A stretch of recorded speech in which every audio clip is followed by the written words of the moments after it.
pulley. The pail of water that Jack and Jill had to fetch was not on top of the hill at all. It was actually at the bottom of a well.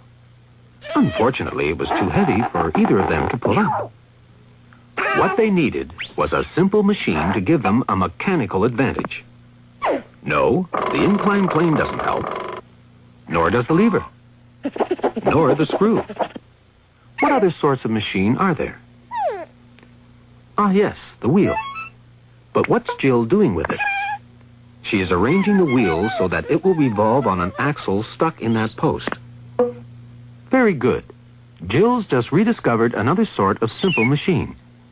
A wheel that instead of being all of a piece with its axle, can revolve freely around an axle. Since this type of wheel is used mainly for pulling things, it's called a pulley.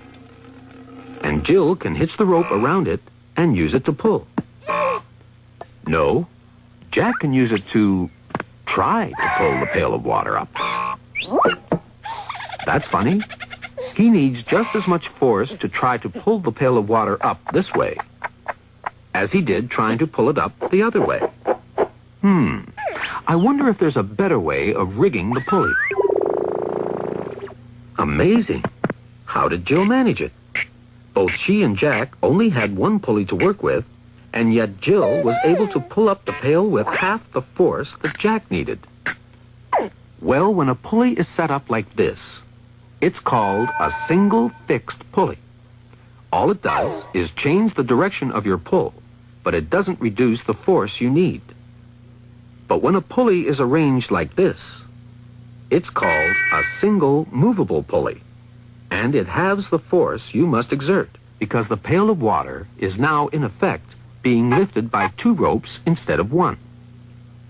It's as if two people were lifting the pail, and it looks as if we're getting something for nothing again, doesn't it? But of course we're not. If we compare the distance that Jill raised the pail with the amount of rope she pulled, we see that it's the same old story. What she's gaining on the force, she's losing on the distance. The distance that she pulls the rope is twice the distance that she raises the pail. But the way Jill used the pulley is still twice as effective as the way Jack used it.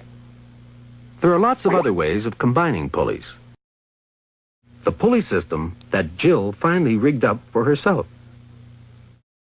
She had to pull the rope 3 meters for every meter that she raised the pail of water. In a sense, she'd become 3 times as strong as Jack. And now you know why Jack fell down and broke his crown.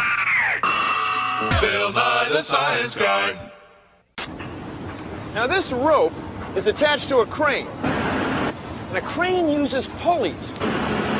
Simple machines. Of course, they're big simple machines, but they're simple machines. Science! Say you're building a treehouse and you needed some stuff. Say the stuff was really heavy. What would you do? I'd use pulleys. A pulley makes things easier to lift because it spreads the work. See this rope? Before it just used to go from me to Cammy. But now it goes from me to Cammy to me and then back to Cammy.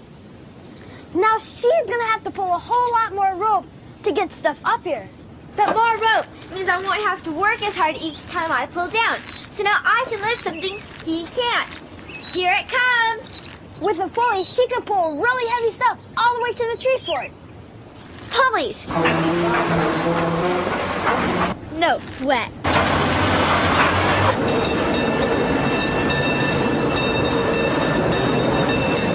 Back in the 1800s, all these cable cars used to be pulled by horses. Okay, the cable cars operate by a bunch of levers and pulleys, which are very simple to operate and maintain. Now I'll take you down below and show you how the grip works.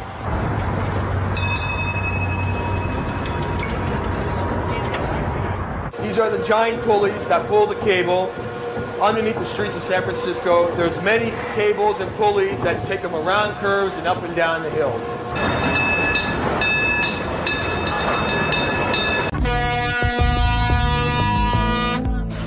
We're in the sand.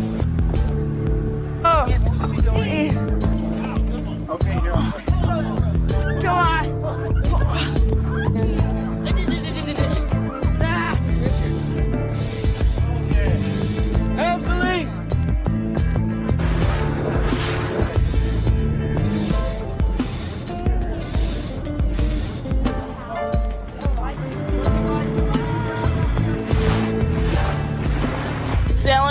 simple by simple machines.